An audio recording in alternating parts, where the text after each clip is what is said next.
Good morning YouTube, my name is Dr. Stephen Hulme. I'm a chiropractor based in Reading, and in this video I'm going to be talking about a very important muscle, and that's your gluteal muscles. These muscles are located on your buttocks and are essential for so many different areas within the body, from your ankles to your knees to your low back to your shoulders, and I'll do an additional video on why the gluteal muscles affects different areas of the body. But in this video I'm going to show you why it is that you can be doing so many different strengthening exercises and still not get the proper strength that you need within these muscles. So I'm going to show you something you can do in addition to strengthening these muscles that is going to massively improve the effectiveness of those exercises. So I'm going to explain this while I go for my walk, so follow me.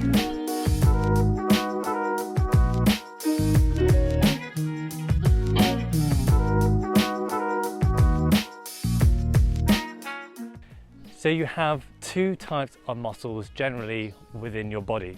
You have your postural muscles, and as the name suggests, these muscles are going to be essential for maintaining your posture, and these muscles are going to contain more slow twitch fibers, which are very ideal for maintaining contraction for a long period of time, which is what you're going to need if that muscle is going to need to maintain a certain position. And then you have your phasic muscles. These muscles are more designed for compound movements, for moving the joints rather than sustaining a position. And these muscles therefore are going to contain more fast twitch fibers, because these fibers are going to be more designed to be more for strength rather than maintaining contraction. And therefore, because they're going to have higher contractions, they're not going to be designed for maintaining contraction for a long period of time. So examples of a postural muscle will be your upper trapezius, will be your pectoral muscles, and will be your hip flexors. Examples of phasic muscles are going to be your rhomboids, they're going to be your triceps, and they're going to be your glutes. Now you may have already noticed that the postural muscles are typically those muscles that become tight within the body. So your pectoral muscles with rounded shoulders being quite a big problem and something that I see very often in the office.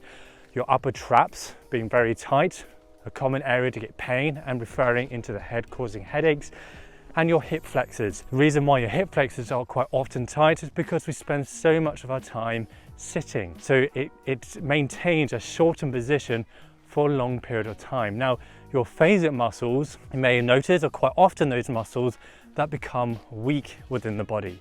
So they're going to be your rhomboids, because your shoulders are moving forward, so it stretches the rhomboids and causes them to be weak. They're going to be your triceps, and they're going to be your glutes. Now in this video obviously I'm talking about the glutes, and one of the reasons why they become weak is because they are a phasic muscle. They're very prone to become weak, which is a problem because your glutes are very essential within the body, and when they become weak they can cause a whole variety of different issues. Now the reason why they become weak, and the reason why you can strengthen them all day long and still not get the strength that you need, is because of a law that is called Sherrington's law. Sherrington's law states that when a muscle contracts, its direct antagonist must relax to the same degree to get smooth and proper motion within the joint. For example, if I was going to contract my biceps here, my triceps at the back has to relax to enable my elbow to actually flex. If my triceps don't relax, then my biceps are going to fight with my triceps, and basically you're just going to get no movement. You're going to get two lots of muscles contracting but no movement. This happens all over the body, and this also happens with your glutes and your hip flexors. So your glutes, or your glute maximus, so there's three types of gluteal muscles. We'll start with the glute max, because the glute max is at the back, it's the larger of the three muscles, and this muscle is essential for bringing your hip backwards, for extending your hip.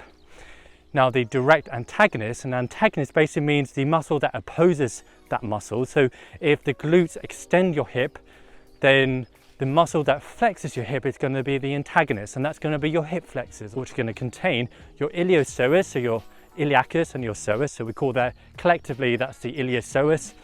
And it's going to be your rectus femoris because that also is going to flex the hip. Because we spend so much of our time sitting, these muscles get very tight. Also, that sitting position is going to stretch your glutes. And so over time, your glutes are going to get weaker and lengthen, and your hip flexors are going to get tighter and shorten. So to get proper strength within your glutes, something you have to do before you strengthen is to stretch the hip flexors. It's to stretch the antagonist. This rule is going to apply basically across the board in the body, but you have to stretch the hip flexors so that your hip extensors, your glute max, can actually then strengthen. So that's your glute max. Then you also have your glute medius and your glute minimus. These are two glute muscles that are more on the side of your hip, and these are going to be designed to bring your leg outwards, so abduct the hip. They're also going to be designed to externally rotate the hip, and this is why they're so important for knee function particularly, and ankle function, because as I've previously mentioned in my other videos, the position of your hip is going to affect and control the position of your knee and your ankle. And if your knee is not in a good position, that's going to irritate certain structures and cause knee pain. So this is another reason why your glutes are so important. Now, so what's the antagonist to your glute medius and your glute minimus? Well, if they bring the leg outwards, then the antagonist is going to be the muscle that brings it inwards, and that's your adductors. The muscles that are inside your leg, and these will very typically become tight. So what do we have to do to strengthen the glute medius and the glute minimus is first to stretch the adductors. Stretch the adductors, and then you can strengthen the abductors, so the glutes.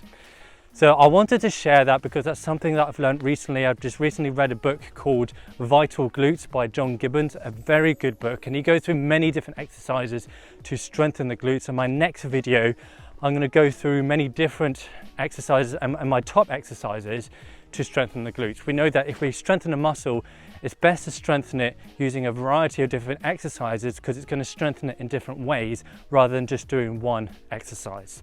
So I'm going to show you many different exercises in the next video. So do put any questions you have in the comments below. I hope that's useful, and yeah, if you are struggling to strengthen the muscle, then do look at the antagonist and start stretching that, because you're going to see massive results.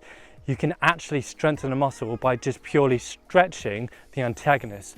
Sometimes you can get great results even just without the strengthening and just doing the stretching, but obviously you get better results if you do both, strengthen the agonist and stretch the antagonist. I hope you're having a good day. Please do subscribe if you want to see more videos like this one. I try to post twice a week. At the moment it's once a week, but I will be going back to twice a week. I have just got married, so give me a break. Yeah, do put any questions in the comments. Please do like this video if you got some value from it, and don't forget to subscribe. Have a great rest of your day, and I'll see you next time. Bye-bye.